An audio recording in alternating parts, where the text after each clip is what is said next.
Alright guys, hello and welcome to another session of the Gosu Academy. Today we were actually kind of planning to do like kind of demo review and talk about like how do you watch demos, like what do you look for and what is good.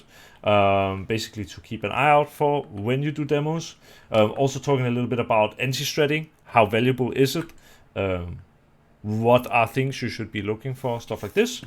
And I think the guy who requested that is not here today, so because of that, it's kind of a little bit more open. People already started with some great questions, so I think we just get straight into it. Yeah, just for your sake, if you're watching this on YouTube and you're not part of the Gosu Academy, there is a link in the description where you can try it out for free for 30 days. It's non-binding, so if you don't like it afterwards, you don't need to stay. There are other coaches alongside me, so there's a lot of classes you can have. I believe 3 per week for a full month for free, simply by just signing up. So I definitely encourage you to click the link down in the description. It could be we still will do some kind of demo thing, but the question that we just had was about a level 8, correct? Yeah. Yes, maybe you could. Well, I'll try to sort of interrupt me if I'm saying the wrong thing, right? But basically, the question was, I'm level 8, in your case, right? And like you're level 8, you want to know, you feel maybe that you're not improving as fast as you would like, and you wonder how some people can go on like win streaks of 10 while you are more like winning 2 and then losing 2. You feel kind of like stuck. Yeah. Yeah, and the other thing was just sort of like tips to sort of remotivate yourself into playing the game and like sort of getting over burnout. Yeah. So I just touched on it kind of, but yeah, what I think I've realized sort of recently is the difference between sort of a hard worker and sort of a lazy player is not so much I guess necessarily what they do. For example, I had a couple of players in my team. They were just sending facets all the time. Um, they would practice 5-6 hours and then they would uh, play facet the whole night after. And I mean, it is hard working, but maybe you could spend the time doing something more valuable. That's the one part. The sort of tangent that I'm going off on here is that when you ask me how do I keep motivation high, or how do I stay motivated, or how do I remotivate myself, well, what you need to learn to become really good at Counter Strike, and I would argue sort of anything, is like self discipline, and it is what makes a hard worker basically. Um, Everyone here has probably at some point tried to start going to the gym or started doing some exercise at home or these kind of things. And for the first 2 weeks, it's always so easy. And then after the first 2 or 3 weeks, that's when it gets hard. The reason is because at the beginning, you are extremely motivated. And as the motivation drops, the only thing that can keep you going is your sort of self discipline. Um, Counter Strike and in general getting good at things is not that much about keeping motivation high. It's more so about keeping up the same work rate when your motivation is not high. When you have players like Blaymif, for example, who I personally know works like literally 15 hours per day about Counter Strike when he's in a team, and probably the same when he's not in a team. When you have players like this, it doesn't matter if the team is winning or losing, or if they're motivated or not motivated, or if they're enjoying the game or not enjoying the game. What never fails them is their work ethic and their work rate. And that's kind of the best tip I would give you. I think it's okay sometimes to be honest with yourself and say, my motivation has dropped. I'm not enjoying the game right now. And sometimes it can be a powerful tool to step away for a few days, or even lower sort of your amount of work for a short period of time and see if the sort of love for the game comes back. I've definitely had times where I've been playing professionally and have not enjoyed the game or not enjoyed playing in my team, and motivation runs low. But you need to keep still doing the same things as normal. So that's kind of like the best advice. I don't think I can teach you how to motivate yourself, but what I hopefully can teach is that if you want to be really good at something, you have to work just as hard when you're not motivated as you are when you are motivated. Because motivation can go up and down, but if your work ethic is good and your work rate stays the same, you will always move forward and never back. So that's one kind of answer to it. You mentioned also like you were level 8 and you felt kind of like your team has stagnated, correct? No. I feel like I personally feel hard stuck while I watch people like in my team and people around me go on huge win streaks and Yeah, okay. fail past me type of thing. I think a really big part of win streaks is luck, especially when you play like face at something solo queue. Like if you win in a team, it's much more consistent. I can tell you, like I also don't think I'm playing my best Counter-Strike right now, but just like 1.5 weeks ago, I think I lost my first 13-0 ever. I also don't think I've ever lost 16-0 on Faceit. And then I think 2 days later I lost 13-1, and this morning I lost 13-2. I am on some really, really bad streak right now. And definitely some of it is my own performance, but some of it is also luck. Or lack thereof. This morning I matched up with a team of 4 Russian players who were much lower elo than me, and we were playing Vertigo, and they didn't say a word the entire match. That is something that could break a win streak if I was on one. So I think basically the look I would want you to have on win streaks or like wins in general is that as long as you're winning 2 and losing 2, you're at least not moving backwards. And I think also it could be, valuable for you to use your elo to kind of track your performance or like your progress. You probably are, but the way I see it is if you right now are in a spot where your win rate is like 50%, it means if you actually improve even slightly, your win rate should also improve. And I think that should be motivating. Yeah, so what I try to do is obviously I want to be level 10 because I want to try my best to go pro in the game, and I want to get to as high as elo as possible. So I'm using that as like a benchmark, but I'm trying my best not to use that as like a almost like indicator of skill. Yeah. Oh. Like I'm trying to focus on my game, focus on like what I could improve. After the game. And I can't remember what I was doing this. So good.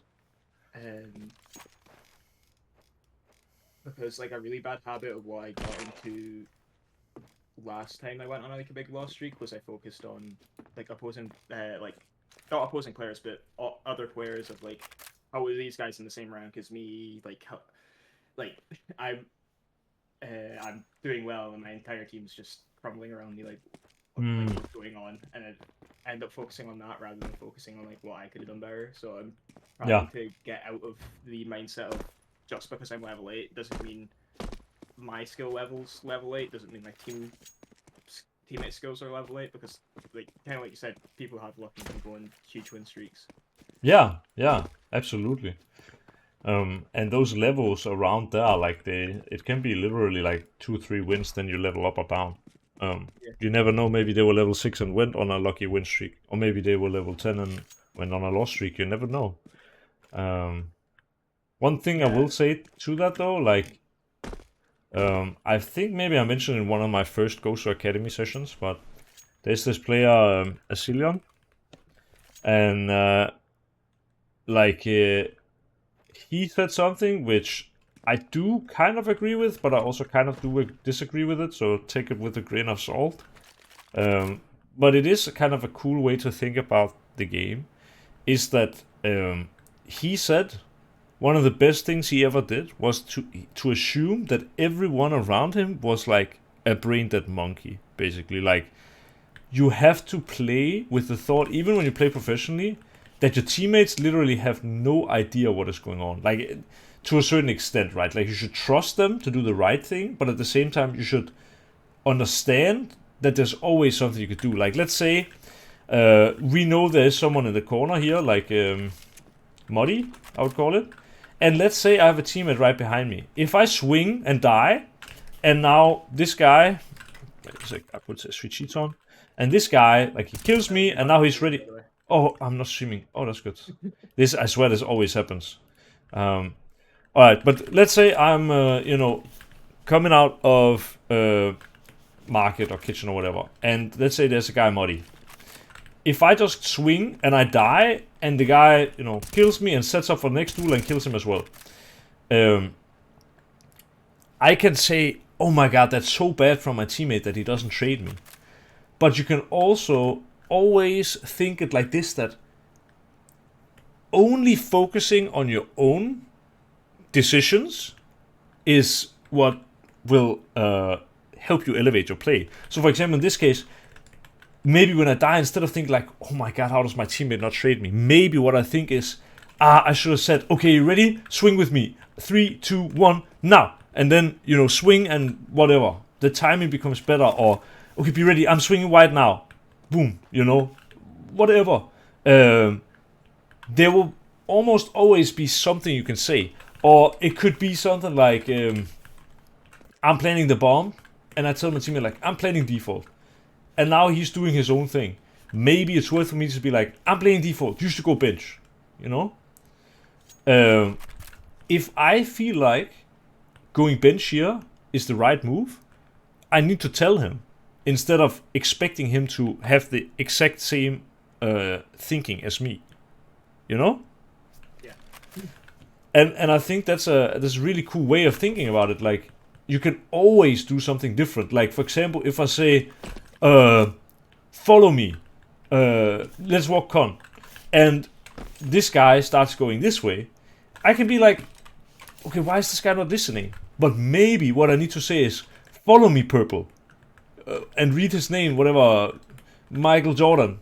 Follow me, Michael Jordan. Come. Then I've already done something better. I've addressed him by name. And then, okay, if he still doesn't, maybe it's like, follow me, Michael Jordan. I'm going con.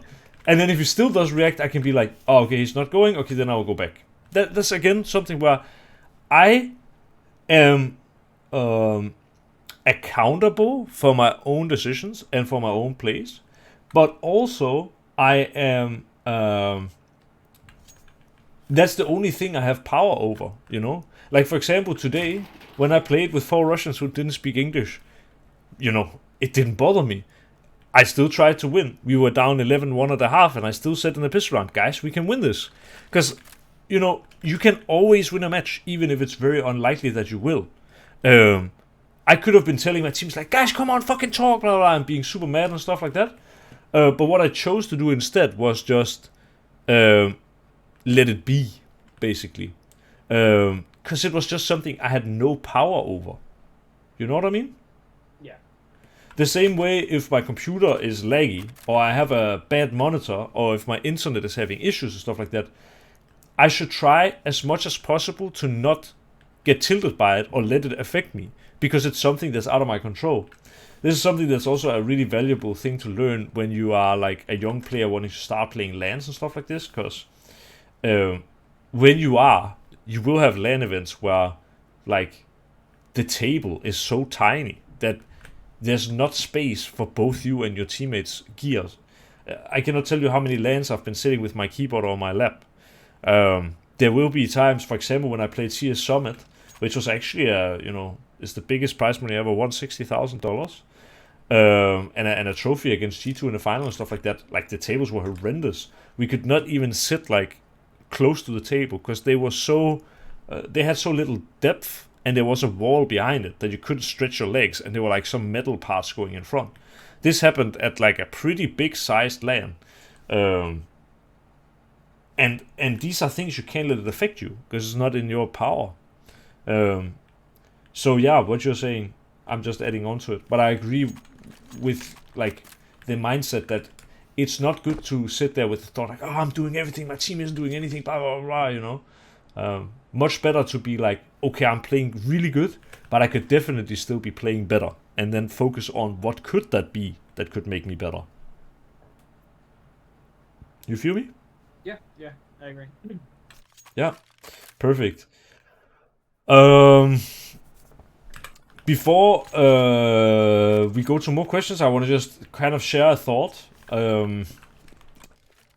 Yeah, I'm obviously coaching now. As many of you know, NIP's female team, and it's honestly going way better than I would have expected. Like we are getting very good results, but unfortunately we lost a really, really, really important game yesterday, and yeah, it stings. We lost on Mirage, and the reason we lost was because we were very nervous. Well, this is my take of it. There's probably multiple different ways to look at it, but having a perspective of the match, we could actually even... Would you guys like to go and watch some rounds from that match? So I could talk from that? Because basically, what I realized something yesterday about Mirage, and I would say Mirage is probably one of the maps that I understand the best in the entire pool. But yesterday, we got beaten by a team who I believe we are better than. And part of that was definitely pressure. But a big part of it was also that we basically only called set strats. And what the opponents... I haven't rewatched it yet. But my feeling was that what the opponents were really good at was leaving mid and playing heavy sides. Now, what is really good to play as a T against teams that play heavy sides is mid defaults, because mid defaults will allow you to take space, and it will make the side setups less strong, because if, let's say, I'm able to smoke window, I'm able to smoke top con, if they have two on A side now and someone playing jungle, the fact that I can go through stairs and whatever, maybe, you know, Molo or smoke jungle and hit the side from a different side will make these side setups way weaker.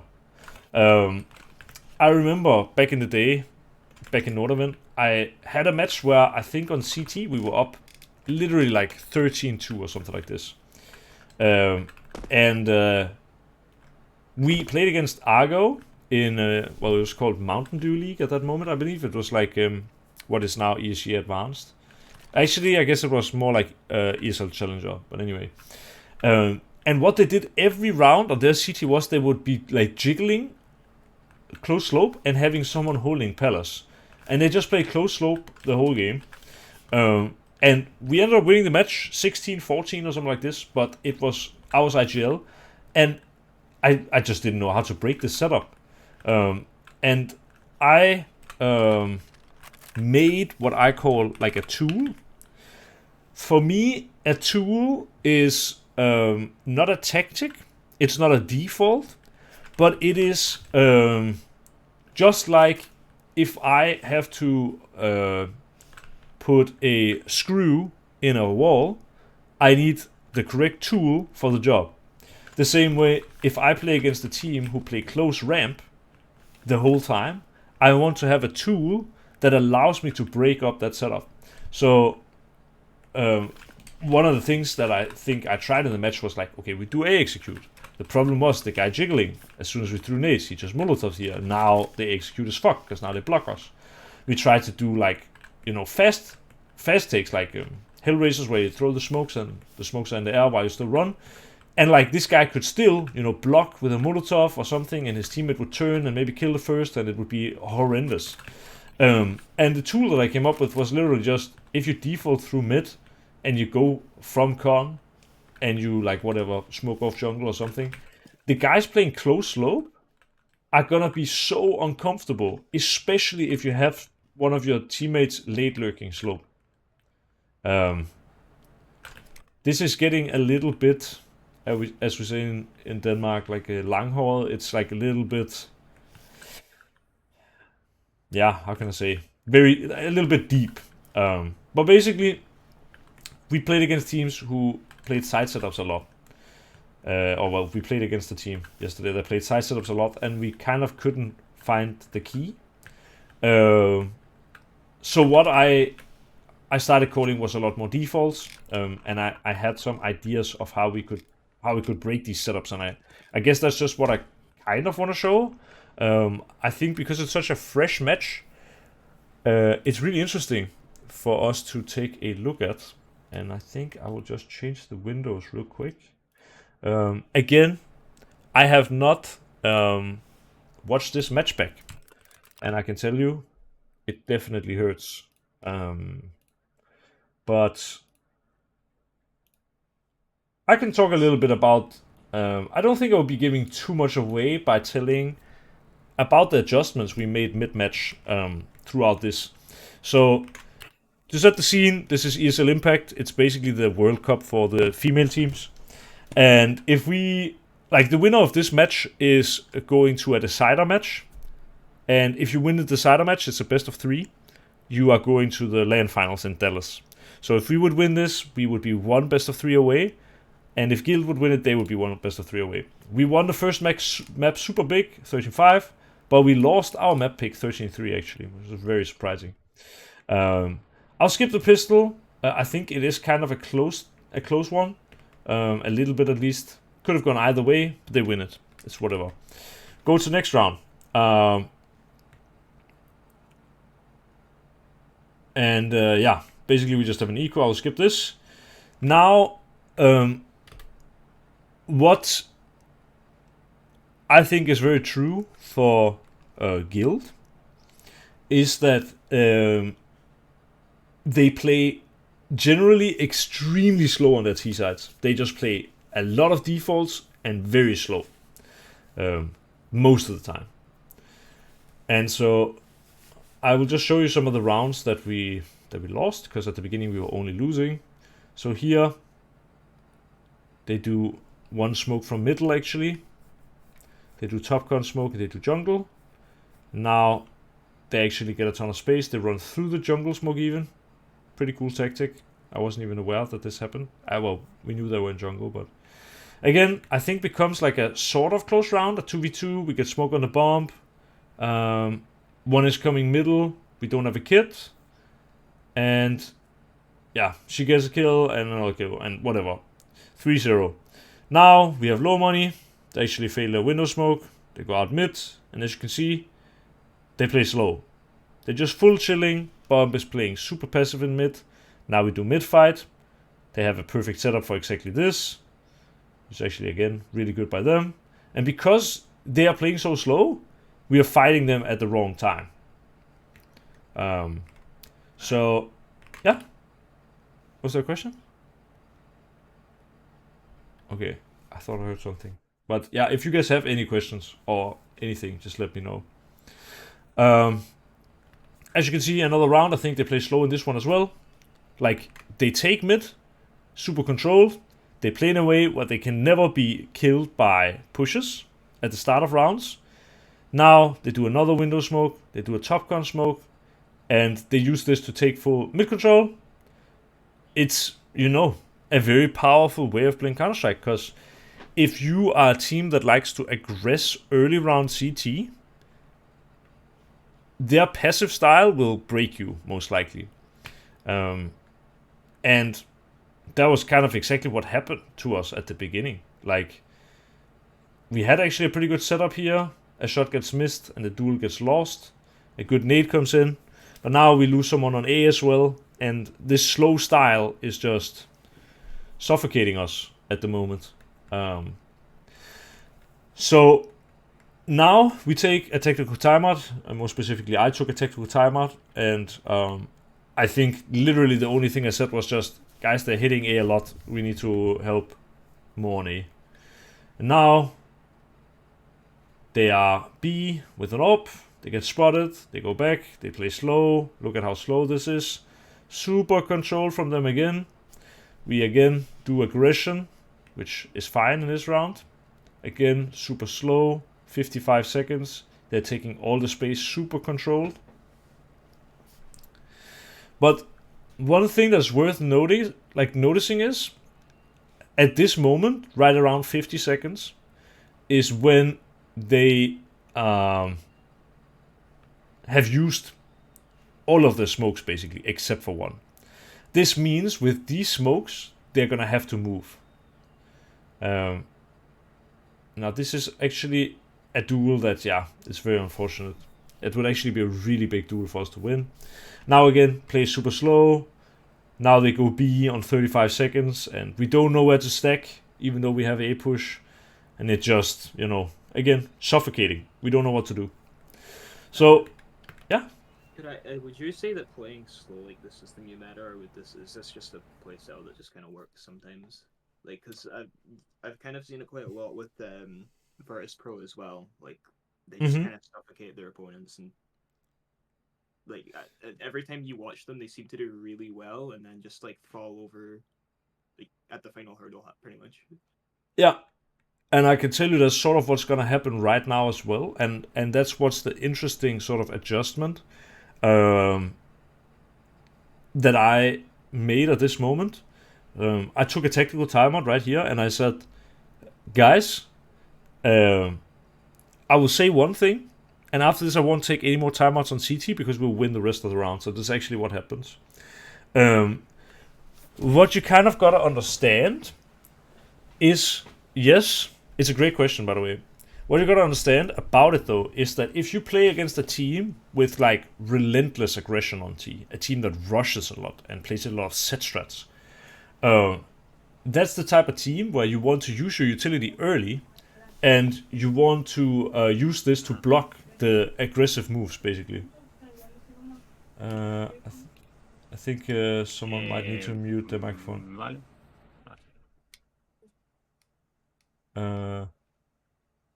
Yeah, I'll continue. But basically, No puede ser. Pichu, can you mute?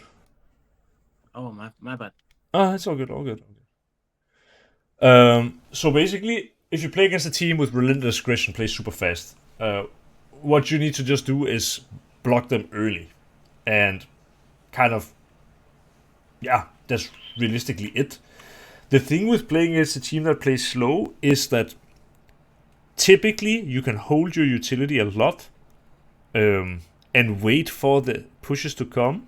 Like, for example, this team are very one-dimensional right now, at least, in that they use, like, a window smoke, a con smoke, and then they wait out the smokes, they take just the mid, and then they do a second wave.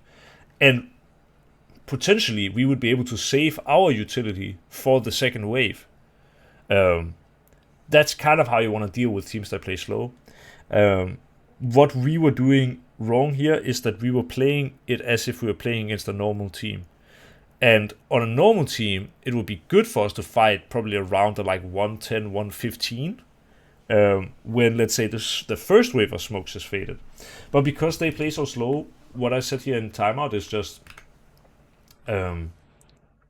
basically I just said they play super slow, and we knew that as well going into the match because we played them before.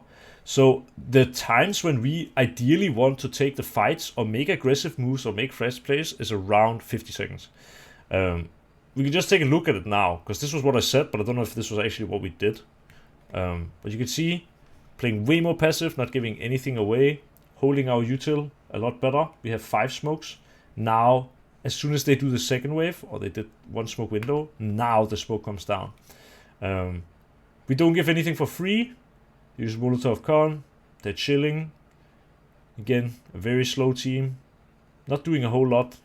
They flash away short. Use another smoke. And now, just a random kill comes in with the bomb.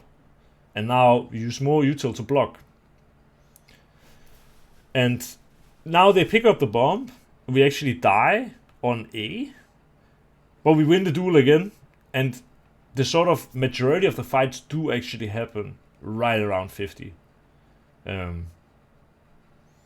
think we do well to win this round. We also have a pretty good read of the situation from what I remember. That one had to be mid and one probably had to be B.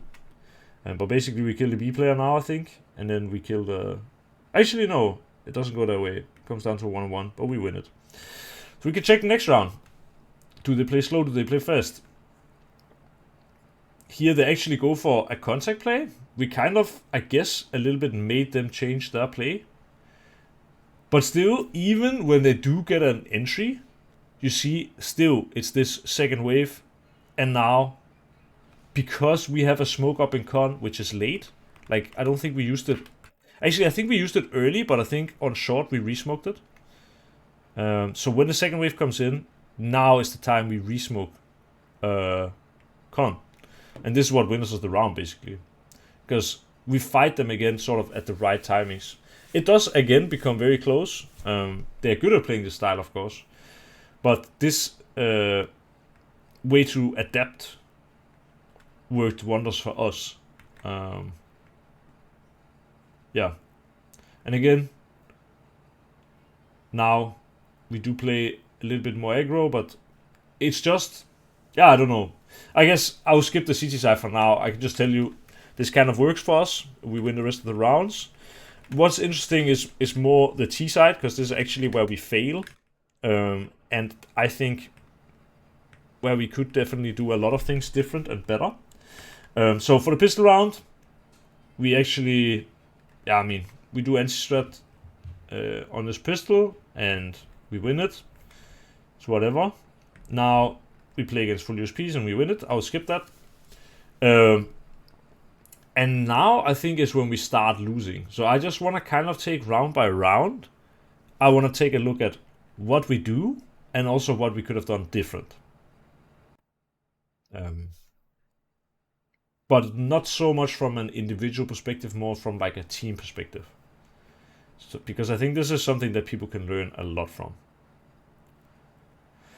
So here we are actually also playing a pretty slow default, where we smoke the window and they do well to block us at the right timing. And now off this, they push B us. And I don't know if this is anti-strat from them. It very well could be, because they will push B a lot. That when we took mid here, they pushed B. And if that is anti-strat, that is a good read. We actually get into a pretty good position, and this is very winnable, but we end up nading the smoke bad, and we don't hear that we flash in front. And this is, yeah, what ultimately loses us the round. I think it's now that we try to do a set strat. And you can see they are playing heavy sides. So they have one CT, but they also have one hiding on A side that doesn't get cleared properly. And yeah, definitely a lot comes down to also the execution of our push here. But if they would not be heavy on A, it's possible that we win this round. And I think, let me see, I will skip some of the rounds that are less interesting. I want to find one more round. I think this is another set strat. Here we do have low money, but I think also we just get completely destroyed here. And again, because they play heavy sides. Like we do actually get a ton of space in mid. But even with that, I believe they nade the smoke on the perfect timing. We get killed. Now they smoke our Molotov, and there's just not a whole lot we can do. You can see how heavy they fight as soon as our execute starts. Jumping back into the game for a moment, because now I've kind of shown you the issues that we had. And the way to fix this, or the solutions, I guess, that I think would work for us in this case, or just, I guess, what I'm kind of trying to teach, maybe that's how I should approach it instead, is I'm not showing you this for nothing, and I'm not showing you this to, yeah, I don't know. What I'm showing you, like the reason I'm showing you this is to teach that when you guys play Mirage, in Faceit. A lot of the time, the way the rounds pan out, especially if you're higher elo, is that you literally just do a window smoke, you do one flash over mid, and you jump out with like 4 guys. The reason why you do this is that taking mid as T is really, really valuable, especially if the CTs have a hard time defending it. That's also why for a lot of people, they will do a window smoke, and then at the same time they will also do a con smoke. Because with this, it's very difficult for the CT playing in con to get anything done. You kind of need to nade away the smoke or get a flash out connector or something like this to actually have impact. And with us playing mostly set strats, mid is never a worry for the CTs. At least not really. We do have some rounds where we do go someone mid, but for the majority of this match, mid is not a worry for Guild at all. And so it kind of, I guess, connects to the principle I've talked about in the past, where there is sort of a piece of invisible string going from mid to A on Mirage. What we did wrong in this match was because we never made them scared of us taking mid, and because we don't have anything sort of fast around mid where we could quickly split A, they can play in these setups where they are hiding and waiting, Default, for example, Shadow. Positions that, at least Shadow, a position that is very easily cleared by people swinging bench, and where you basically cannot do anything. Another possibility would have been to, try to figure out if they were stacked or not by using smokes up and down, using a Molotov Shadow, and seeing how heavy they block. If this kind of utility gets you heavily blocked on A, let's say we get Molotov Apps and Molotov Slope, well then it's kind of safe to assume that they're playing heavy sides. So yeah, I guess it's just kind of a thing I've actually been teaching for a long time that I've understood from a Faceit perspective. But the lack of defaults in this match hurt us a lot. And I think it's a valuable lesson for people who want to get better at Counter-Strike from a sort of team perspective. There needs to be a balance. The set strats are good, and my team, for example, on Mirage has a very deep playbook. In fact, we already have a lot of things in our playbook that we haven't shown to other teams. We haven't done them in official yet because they are so new. And we didn't even have the chance to do them in this match because, again, they are so new. But, yeah, this is I guess the thing that this also teaches is, and again, because I didn't have Discord open, I don't know the name exactly, but whoever said about VP, isn't this slow playstyle really advantageous or really consistent or really good? And yes, it is very good. Playing extremely slow is powerful because it is abnormal. There aren't many teams that play as slow as VP. So the same way that kind of, in my opinion, Guild played it here, where they played defaults, super, what I would call set defaults, like perfect defaults. It's hard to play against because the majority of the female teams don't play like this, or the majority of the male teams that we meet. So yeah, because I was gonna add on to the reason I was asking, do you think it's gonna be like meta as well, is because I think like when VP does play the casters to kind of catch on to this, is like they're so comfortable in situations where normally like players would panic because there's 20 seconds left and they've still not executed onto the site. Like VP's just super comfortable and waiting to like 10 seconds to do stuff.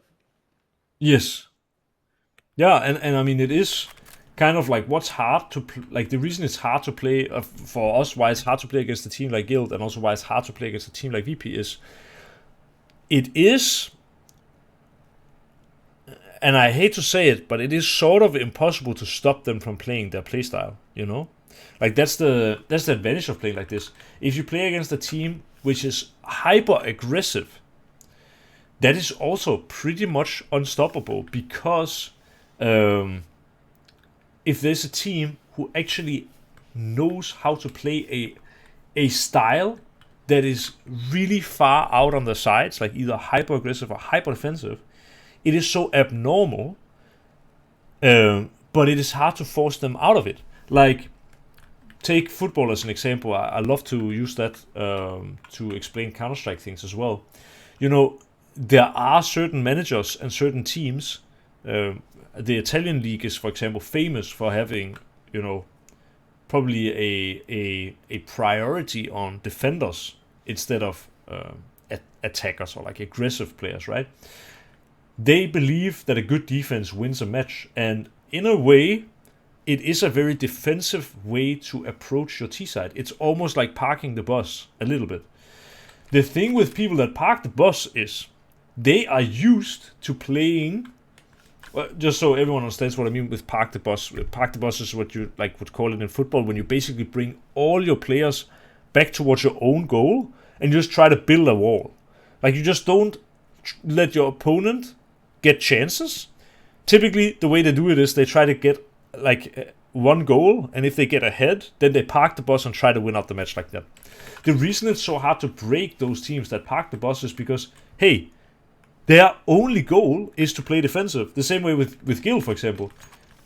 How can we re-aggress and take away space from them when literally their whole goal of their default is to just not die to something stupid?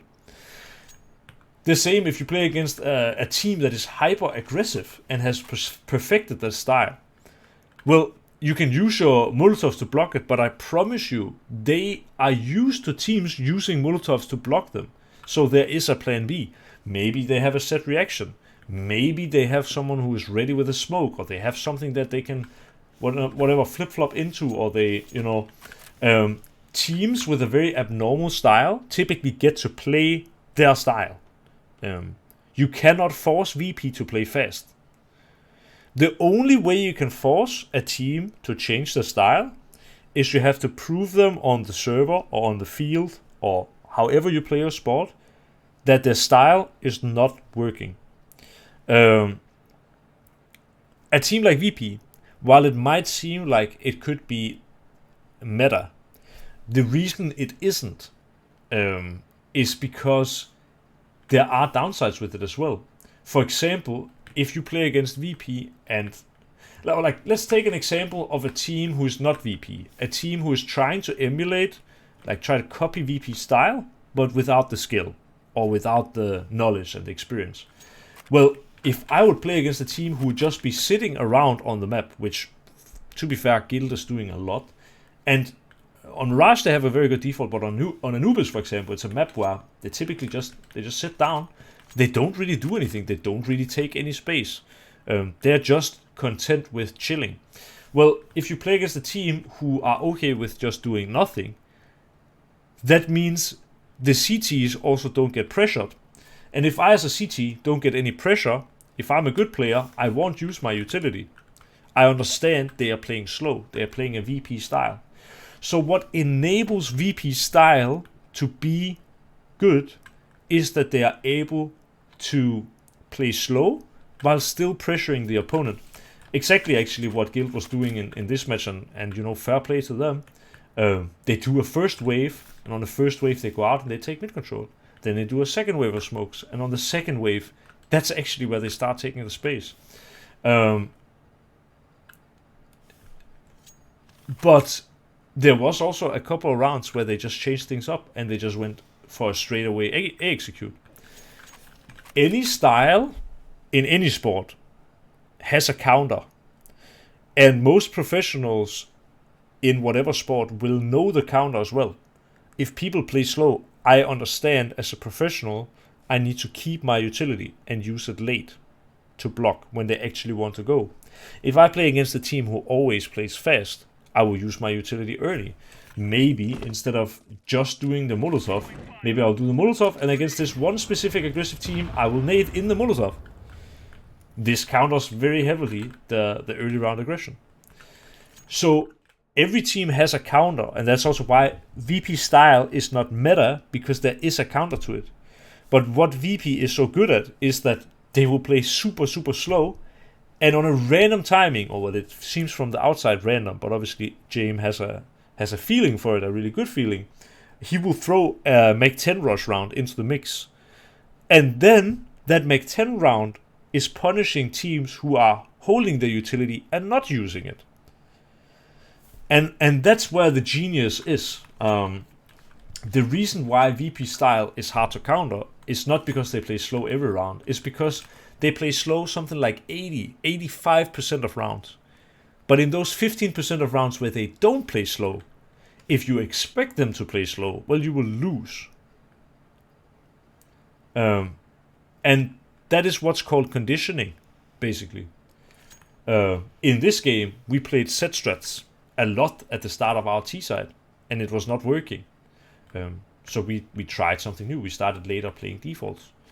But if our set strats would have worked, let's say we would have set strat executed towards A 4 times in a row, and it would have worked 4 times in a row. Well, the easy thing would be to say, okay, let's just do another execute because it's clearly working. But maybe after the 4 times is when the CTs change their setup and stack more heavily on A, and that's when we want to hit B. I guess a really easy example would just be, imagine VP style is so far to one side. It is hyper defensive, hyper slow. Think of it like 2 bomb sites. Let's just say A is for aggressive, because that works. And let's say B is defensive. Whatever. If you would have a team who always plays aggressive, so always towards A, or you would have a team that always plays defensive, so always towards B, well, that's a team that's easy to block, because you only need to, block one of the bomb sites. If you play against a team that 85% of the time goes A, but sometimes throws a B round into the mix, well, then you can stack A, you can sort of try to counter VP's slow style, but when that B hit comes in, you won't be ready. And that's that's the job of the IGL. That's the job of any good IGL. That's why Kerrigan is such a great in-game leader. There was also a time actually for a long time, Ends sort of way overperformed expectations, and were number 2 in the world with nowhere near the financial backing of most other organizations. And it was because Snappy, is famous for playing kind of the opposite of VP to some extent. He plays a lot of set strats, where VP will play a lot of defaults that sometimes pivot into set strats or pivot into sort of round enders. But if Snappy's teams would literally do set strats 100% of the time, then people would be holding their util and blocking only when there is a full execute. Or they would be, aware that when something happens, that's the moment you need to drop your util. Let's say Snappy calls for let's do up and down smokes and have 2 people lurking out mid. Well, then anyone would be able to tell that, okay, you block slope and then you play mid info, or you block con the same time you block slope. If everything in a round happens at the same time, so basically a set strat, like if you want to try to go up slope the same time as you go up con and stuff like that every time, well, professional players will adapt to this. At least the good ones will. They will catch on to this fact and they will adapt. So yeah, it's a long way of saying conditioning exists and is a very important part of Counter-Strike. And not only is conditioning an important part of Counter-Strike, there will be no style ever that is permanently good. The reason why a team like Strats had their era and why they were so good for so long is because they were very adaptable. They had the ability to play defaults better than anyone, but they also had set strats to back it up. And they have, a coach working there reinventing the game, adding the triple nade meta, just kind of changing the way flashes, I guess, not really were used, but it was the most team play based team compared to other teams in the era, probably ever. And yeah, the same way parking the bus in football, it's strong, but it's maybe not strong at 0-0, and it's definitely not strong at 0-1 down. But understanding, like a Kerrigan would, doing a set strat, next round doing a default, next round doing a rush, constantly keeping your opponents guessing. That's the kind of teams that are good in the long run. So, yeah, that's I guess kind of the point I'm trying to make with all this. Does it make sense, or am I just yapping? It makes sense. It's like kind of like rock paper scissors type of thing. That's actually a really cool way of thinking about it. Yeah, no, you're right. That's a really cool way of thinking about it. Like, if yeah, that's even another example you could use, right? If let's say I don't know, some people say statistically the best thing you can start with in rock paper scissors is paper or something. I don't know what it is, whatever. But let's say VP is a team that does scissors 85% of the time. Most of the time you can kind of predict what kind of style they will play, but it's when they change it up that they get you. And that's where the mind games come in, and where James needs to be smarter than basically the other IGL. He needs to make the decision to switch away from picking scissors every time to picking paper on occasion. Yeah. Yeah. I hope you guys felt like this was valuable. Basically, I say I always, but it's the reverse. I never actually know if what I'm saying is good. I feel every session, after the session, I'm thinking, I just talked a lot of shit for 1 hour, but people seem to really enjoy watching my videos that are very long. So I assume people learn from it. And yeah, I hope you guys felt that way too. Yeah, for sure. I mean, it's really a topic that you can understand and you explain it a way, like the other guy said, it's like a Rock, paper, scissors. rock, paper, scissors, yeah. So, Yeah. and it's understandable it's nice to hear from your point of view, even though it's kind of okay topic, like most people know that that's on the very really basics, but just explain it really well, and yeah, Thank you. It's good. Thank you. Yeah, I think a lot of the topics that I bring up are pretty sort of default topics, but sometimes, I guess I make these videos, I call them face it cheat codes, right? And I try to just take the number one thing that is the most important on a map like Mirage, for example. But my face it cheat code on Mirage in CSGO and the one in CS2 were with a lot of things different. A lot of things were the same as well. But it's because, we as people and as players, we evolve, and the meta evolves, and what is most valuable at some point, things can change, is basically what I'm saying. Sometimes it can be nice to just remind even the basic things, but I think also sometimes you can think about even the most basic things and take it really deep. Like, for example, here with Guild, in a way, I should have known. I feel like I'm gonna be honest and say I didn't know that they were playing heavy sides. I don't think we beat them, by the way. Just a bit of added context. We beat them Saturday, and we beat them big on Mirage. We beat them like 13-4 or something. We beat them in a best of 3, and I guess they adjusted better to us than we adjusted to them, because that's typically how it goes when you win. is you don't want to change that much, and the team that loses has so much information. But yeah, I feel I should have been better. I feel like, as you say, this feels basic, but at the same time, I didn't adjust correctly. As soon as the match was over, I had a million answers, and some of them I'm also not telling you, because I might play Guild again, and I want to keep my secrets as well. But yeah, definitely, if I play Guild again, I'm winning on Mirage, and they won't know what's gonna happen. Things will be different. We already know. It's Rush B. Yeah, Rush B. Yeah, that's it. 12 out of 12 rounds. No, I got some ideas on how to play against it. So it's good. But I want to share you guys my I think, it's hard for me to pick topics for Gosu Academy because we've done so many sessions now.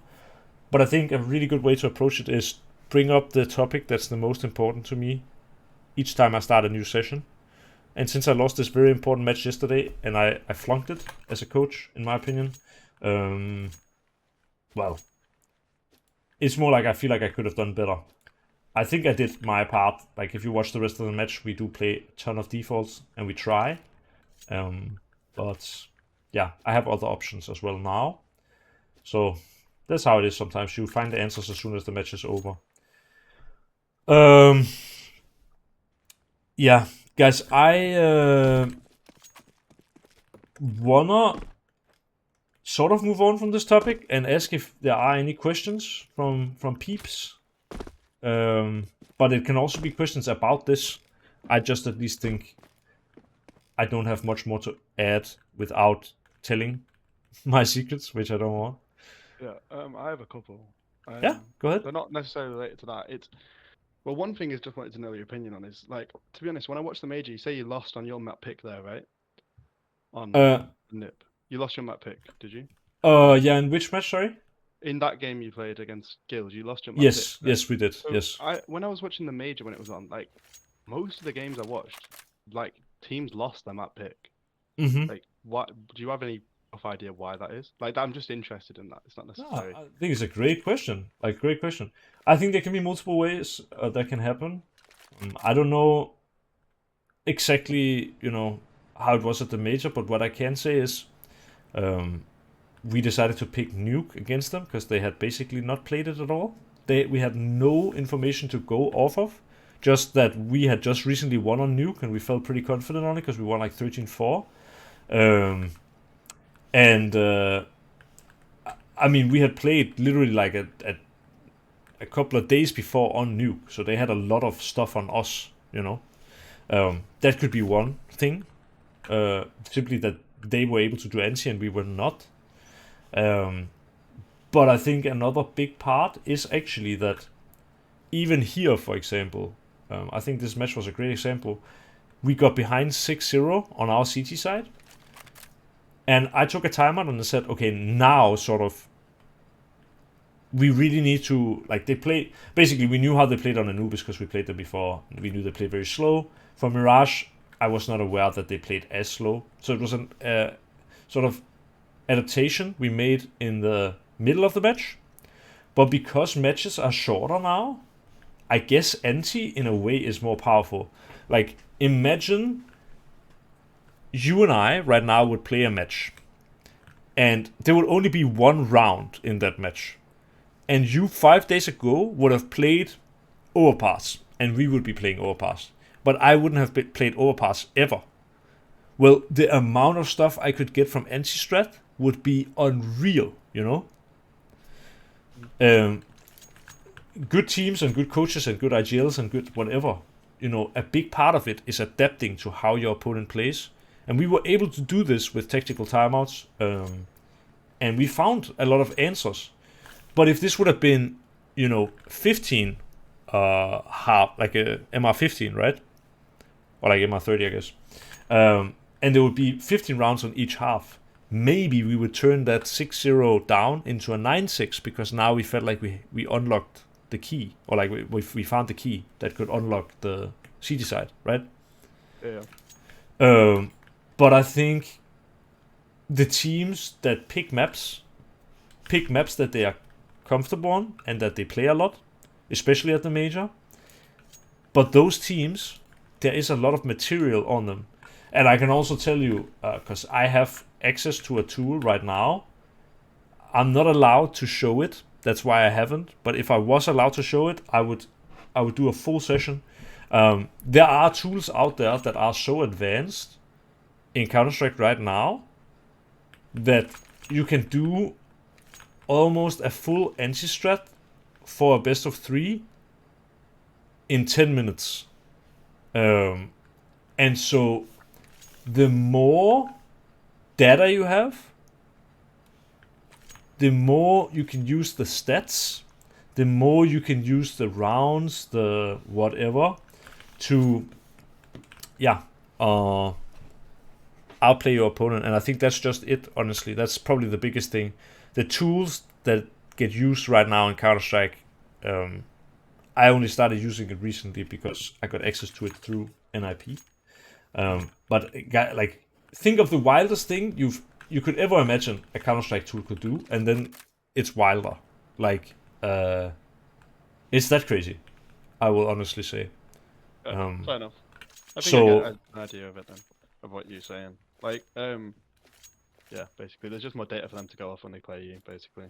Yes. If Spirit loves playing whatever nuke, maybe they played it 10 times in the last 3 months, and for FaZe, it's a lot of things to watch. But if FaZe have only played nuke 2 times, you know, can you trust the data you have as much? No, you can't, right? And so, yeah, I guess that's like that's one of the big things. But I think if we would have been, you know, going back 10 years, maybe this wouldn't have affected as much. But I think the smaller halves, they actually do make a difference as well. I've had multiple matches where I feel like actually my team understands what needs to happen, but we lost a couple of unlucky rounds, and then maybe we lost a half like 8-4 or 9-3. Even though I feel like we actually have a much better understanding of what we need to do, and we have adjusted in the middle of the match and stuff like that, the halves are too short. Yeah. To adjust properly. Yeah, I get it. Cheers.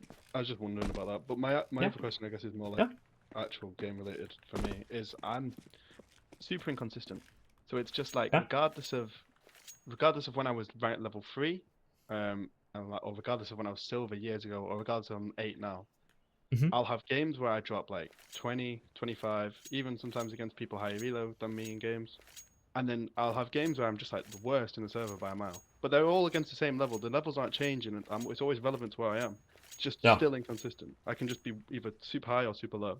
And I rarely get middle games. It's one or the other. Yeah. And So I what just gives? don't know how to, I don't know how to solve that. Without watching a demo of you, it's a really difficult question to answer. If I did watch a demo of you, I could definitely give you an answer. I'll bring up a couple of things that I think are like probably the most important.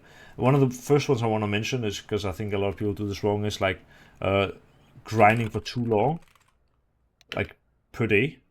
If you play, 8 facets or 10 facets in one day, you will be very inconsistent because your energy levels will fluctuate like a lot. You will be eating at the wrong times and stuff like this. And for example, maybe if you've just had a lot to drink and eat and slept well and stuff like that, and it's one of your first games of the day, you just warmed up and stuff, you will probably be really good. But then the games where you are now hungry and your brain hasn't had a break for 5 hours or something like this, you will suck most of the time. So that's like the number one thing I would look out for. Second one I would say is like find a consistent playstyle, because there are so many people. Like I want to actually say, for me personally, the cutoff for when people start, this gonna come across as very condescending and rude, but I don't mean it like that. It's just kind of my.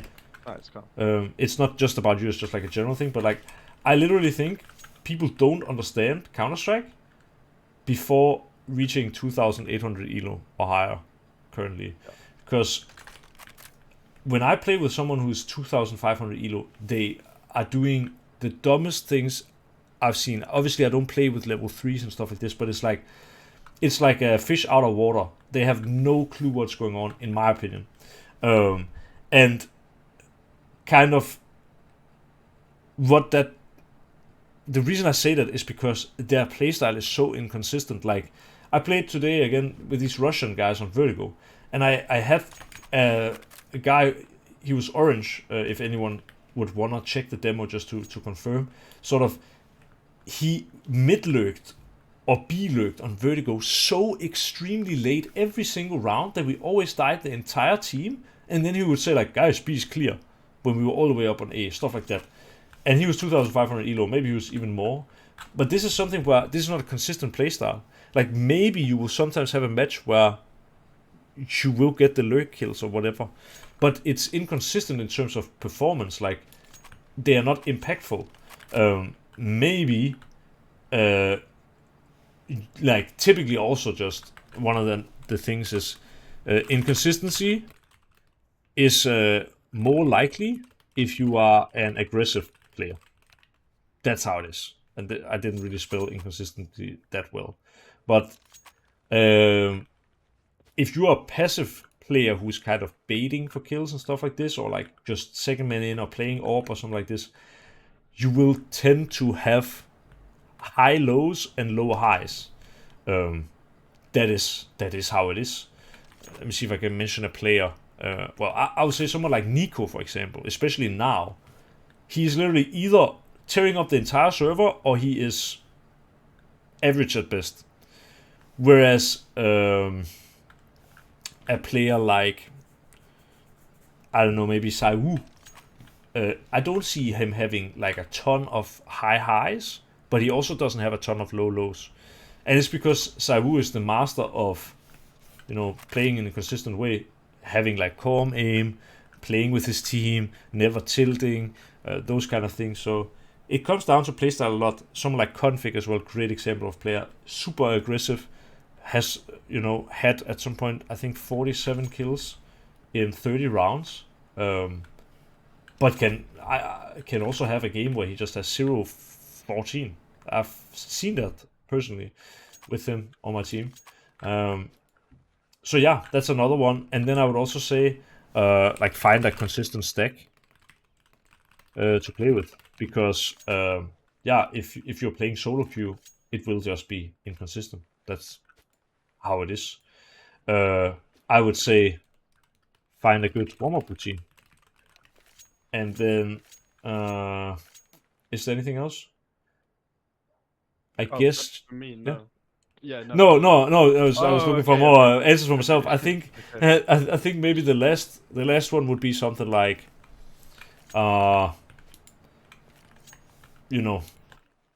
try your best every time. Don't tilt, and also sort of trust yourself. Like, I'll leave you with one sort of sentence that I got from a mental coach at some point, which I love, by the way. It's for my guys on the come up, and also for the guy with the level 8. Like, if you go up in level, doesn't matter if it's professionally or in Faceit or whatever. Like, say I transferred from Sprout basically to Heroic, right? Well, I didn't transfer, but doesn't matter. My team was Sprout, and then my next team was Heroic. I went up in level, and my opponents went up in level. But you have to understand that for me to get to the new level, I'm already doing things right. If you go from level 7 and you go up to level 9 or level 10, you don't have to do extra. You just have to keep doing the same thing you're already doing. And I think that's kind of reverse for me a lot of the time. Like, when I've been thinking about, like, oh, now I'm playing in a better team, I need to do more. Well, kind of yes, but also kind of no. The reason you made it to that level was because you were already doing the right things. Now you just need to do the same things, but just keep improving the same way you've been doing in the past. And I think, yeah, that's a line for people who sometimes get matched with people who have much higher elo than them. Just think about it like that. You don't need to change what you're doing. You just need to keep keep doing the same. There's a reason why you are where you are.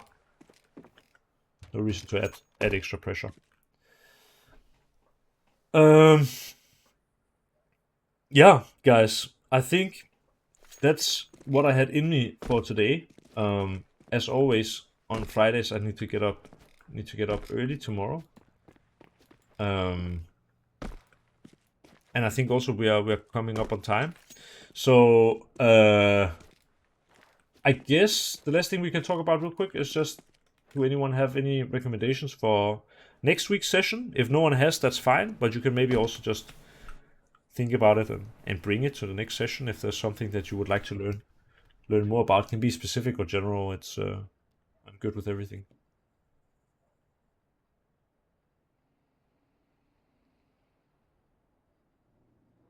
No, you kind of answered all the questions I had. Okay, that's good. I saw a couple people on mute, but if no one has any questions currently, and if no one has any recommendations, I will consider that job well done, and then I will see you all for another session next week, same time, Thursday 22 for my EU gang. Anyone from America here? West Coast, East Coast? I don't know. Anyway, I guess it will be 4 p.m. if you are East Coast, and it will be 13, so like 1 p.m. if you are West Coast. Yes, and I don't know about Asia, because America is easy to remember. Alright, well, thank you so much, guys.